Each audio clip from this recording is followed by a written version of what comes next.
এবার মার্কিন রণতরী থেকে ইয়েমেনের ভূখণ্ডে বিমান হামলা চালালো যুক্তরাষ্ট্র। আজ এ হামলা চালিয়েছে বলে জানিয়েছে ইয়েমেনের রাষ্ট্রীয় সংবাদ সংস্থা।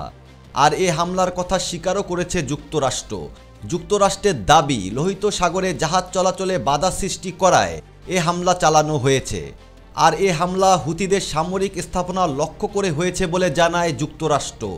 লোহিত সাগরে যেন হুতিরা আর কোনো জাহাজে হামলা করতে না পারে, এজন্য সতর্কতামূলক এ হামলা হয়েছে বলে দাবি মার্কিন নৌবাহিনীর। তবে তাৎক্ষণিক কোনো প্রতিক্রিয়া জানায়নি ইয়েমেনের সশস্ত্র গোষ্ঠী হুতি।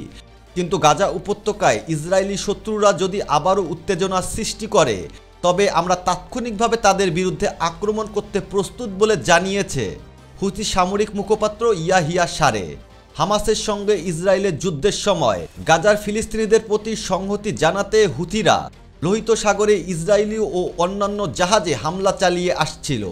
গত 16 মাস ধরে হুতিরা তাদের সক্ষমতা ও ক্ষমতা প্রদর্শন করে আসছে। ইসরায়েলের গভীরে মিসাইল ও ড্রোন নিক্ষেপ করে ক্ষতি সাধন করেছে হুতি বিদ্রোহী গোষ্ঠী। সেই সাথে গাজার ফিলিস্তিনিদের সমর্থনে পশ্চিমাদের চ্যালেঞ্জ জানাতে এবং ইয়েমেনের আশেপাশের সমুদ্রের জাহাজে আক্রমণ অব্যাহত রেখেছে হুতিরা। 2024 সালের জানুয়ারিতে মার্কিন যুক্তরাষ্ট্র এবং যুক্তরাজ্য ইয়েমেনের হুতিদের লক্ষ্যবস্তুতে বোমা হামলা শুরু করে এবং ইসরায়েলও তাদের নিজস্ব আক্রমণ চালায়। ইসরায়েলি প্রতিরক্ষা মন্ত্রী ইসরায়েল কার্টেস বলেছেন যে তার দেশ হুতি নেতাদের খুঁজে খুঁজে শিকার করবে।